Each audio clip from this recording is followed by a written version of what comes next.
So, this is the Jakarta International Airport, ladies and gentlemen. Tingnan mo naman. Yung check-in counter nila, look.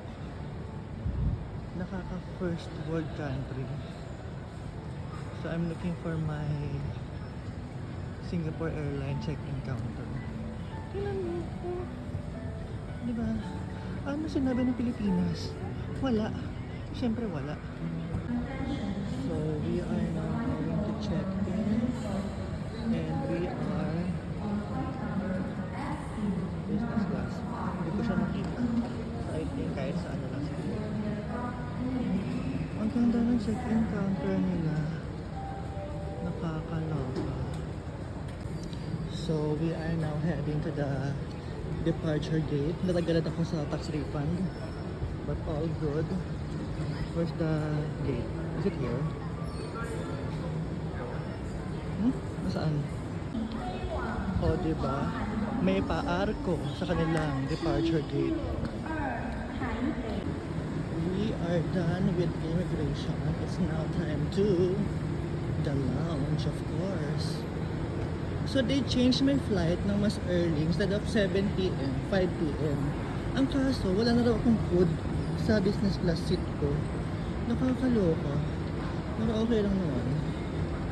I'm gonna sleep in the plane and you know look for the lounge. Asa na ba yun? Iba talaga ang airport nila. Hindi ito ganito 14 years ago. Nakaluwag-luwag na sila. Diba? So they have polo as well in the airport pero mas mahal. Hanapin na natin yung lounge because I'm hungry. Wala pa akong lunch. Breakfast lang yung kinain ko sa hotel. Soekarno Hatta International Airport. So I'm in gate 6. Nasaan na ba yung lounge? Napagod na ako. Although yung airport nila doesn't have mga LV, Chanel, Dior, Rolex, pero carry lang kasi ang ganda talaga. Hindi ako makamove on sa ganda. So I think this is the lounge for business class for Singapore Airlines. Just beside gate number 6, the Sapphire Plaza Premium Lounge. It's a lounge within the lounge. They have massage and shower.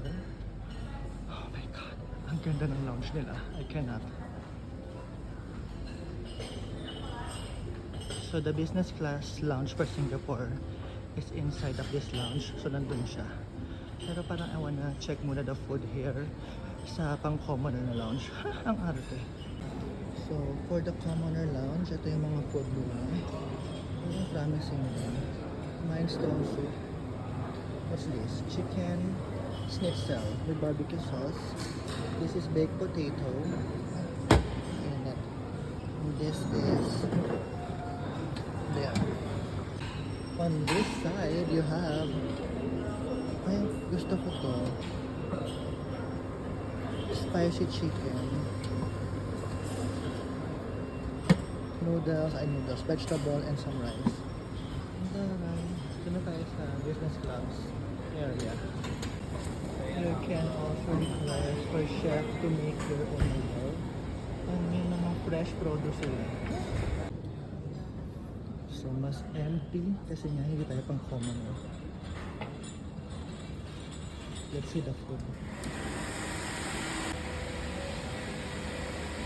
So, may mga fresh produce din sila ng mga pag-vegetable at salad. And on this side, ano bang ramen?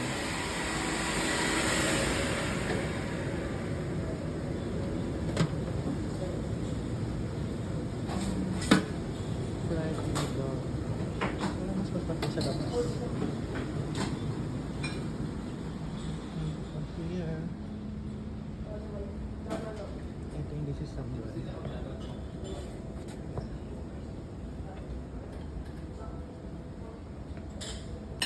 I think lilipat ako sa pang-common na lounge kasi mas masarap yung food doon. Mas bet ko yun ang doon. Kasi nga, commoner din naman ako. Let's now find, diba, mas marami silang dessert dito. Let's find a place so we can eat. Parang mas bet ko dito. Secluded. So, that's the Singapore Airline Lounge. Pero, mas bet ko talaga yung food with the fish, sweet and sour. Mag-request tayo ng hot chocolate because why not? Of course, we have to try everything for the dessert.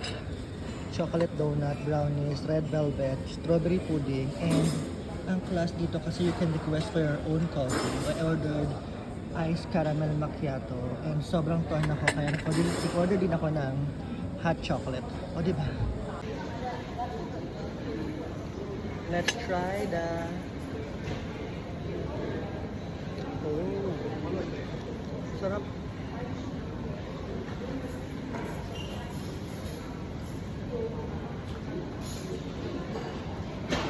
Sarap. Now, the strawberry pudding. Para siyang gelatin kasi nga pudding siya. Parang sa mga piyestahan na merong pasas. Ganun lang siya.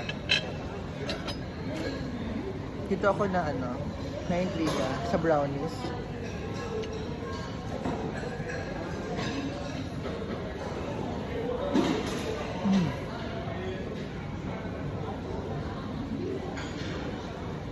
I swear masarap siya. Ang sarap. Red velvet.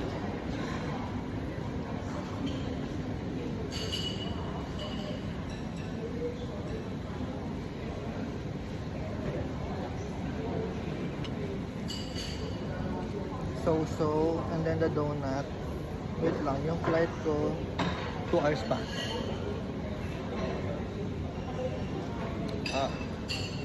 Winner yung brownies. Ibang klase. Class. Sarap chewy.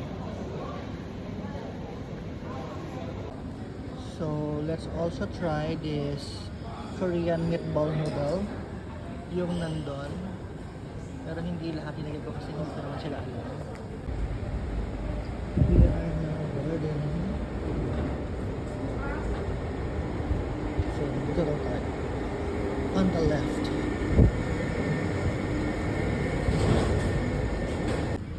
So, we are 28. 18.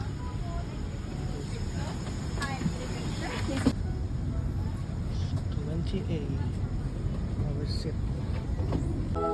So, lavatory check. May pa ganito pa rin. May pa bimbo. There. Mga amenities is here. And of course, the board. May pa bulaklak.